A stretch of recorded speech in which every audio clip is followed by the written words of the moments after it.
Okay, in this section, we're going to cover this case on some monkey business here, the story of the monkey investors.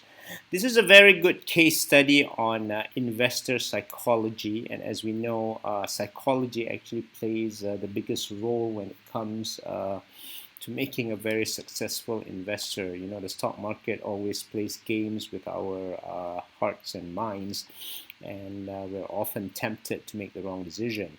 So this is a story that I got from this great website, Diary Saham, which shows you the four phases of the stock market, which you must know.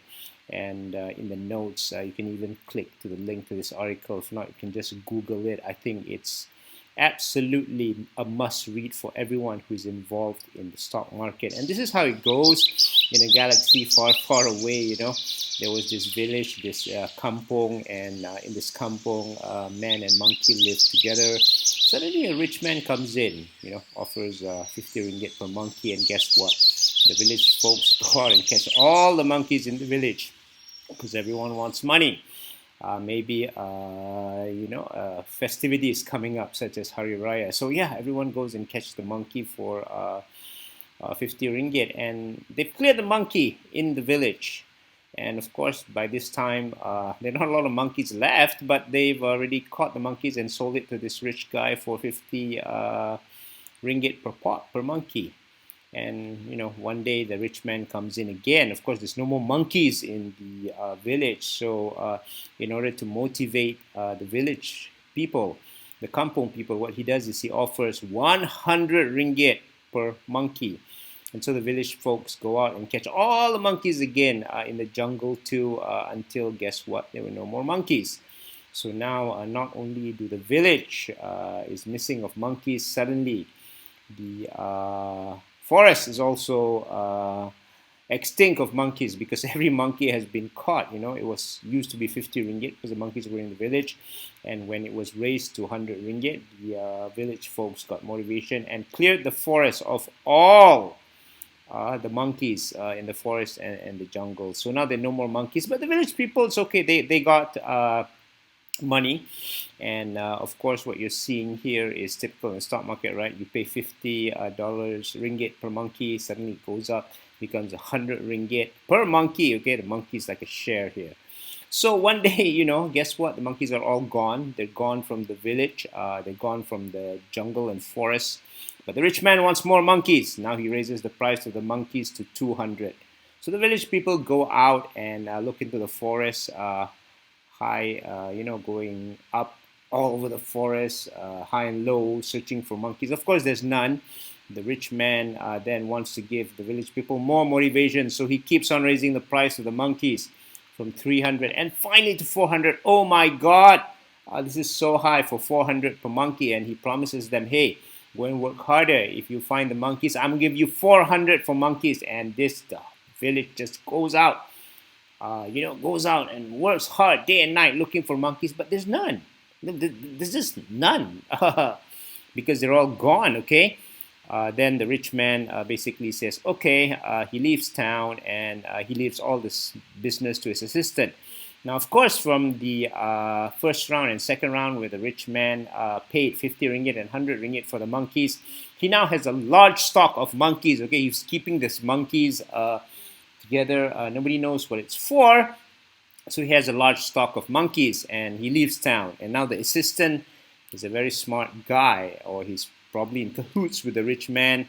The assistant goes to the village and says, hey, guess what? The rich man is offering you 400 ringgit per monkey. I got all these monkeys with me. Why don't I sell you this monkey for 300 ringgit so you guys can make 100 ringgit per monkey?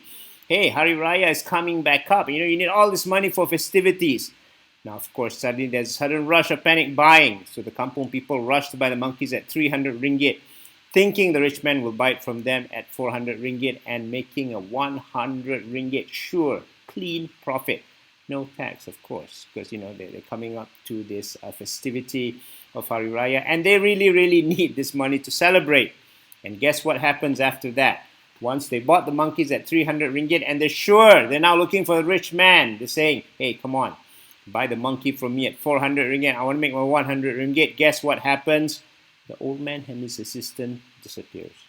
Obviously, they were in cahoots. So suddenly, the villagers are stuck with the monkeys. They just paid 300 ringgit per monkey, man, from the rich man's assistant, and with no one to buy their monkeys, they start to sell the monkeys for even as low as RM 10 ringgit to the next person who comes in. Now he wants to do something else. He wants to set up a monkey academy here, probably to go and teach the monkeys to go and find coconuts instead, so that they'll have a steady income.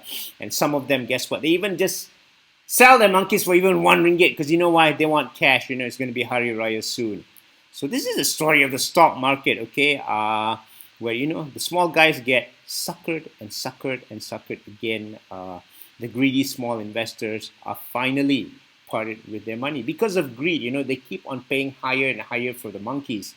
They caught the monkey and sold it for $50, 50 ringgit. Then they caught the monkeys and sold it for 100 ringgit. And suddenly, when they have money, when they see the monkey at 300 ringgit, they just go and buy the monkeys at 300 ringgit. They go and borrow the money. They go and use their last piece of savings to buy the monkey at 300 ringgit. And maybe they even use BRIM, Bantuan Rakyat Satu Malaysia, to buy the monkey at 300 ringgit because they're so sure they're going to get 100 ringgit profit. So they're just driving up the prices of the monkeys, and they were selling these monkeys at very low prices. So this is a tragedy that always happens to us. And all of this psychology, all of this trading psychology can actually be summarized in this chart, where smart money fools dumb money. So it starts with the accumulation phase, where the smart money just goes in and accumulate the stocks. Now, they don't really buy aggressively, but they're testing the market. They're testing whether it can make a new low or not. And if it doesn't, then it's okay. And that's when you see the hammer candle, okay? And suddenly when the smart money has accumulated a lot of stock or enough stock, they suddenly push the market up. Now, this is the markup phase where you see this really big green Marut Butso candle signaling the market has gone up. And once the market has gone up, now everybody comes in, right? The small guys are excited. This is when the smart money lets go of the stock. And usually they let it go slowly, okay? They push it up to the top. They sell it here to dump money, and then they push it back down. And this is where you see the shooting star candle. And finally, at the markdown phase, guess what? Now there's bad news coming all over the market.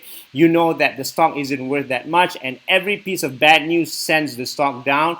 Of course, there's a lot of hope, sometimes when the stock does go back up. Guess what? Another rash of bad news comes in, and the stock is marked down again. Now, this is the typical case for the small investor who always gets fooled by the smart money. So don't be a small investor, okay? You have to work in this cycle in order to be a successful investor in the stock market. So join me in a journey of education and fun in Cryptos in Minutes. Subscribe now.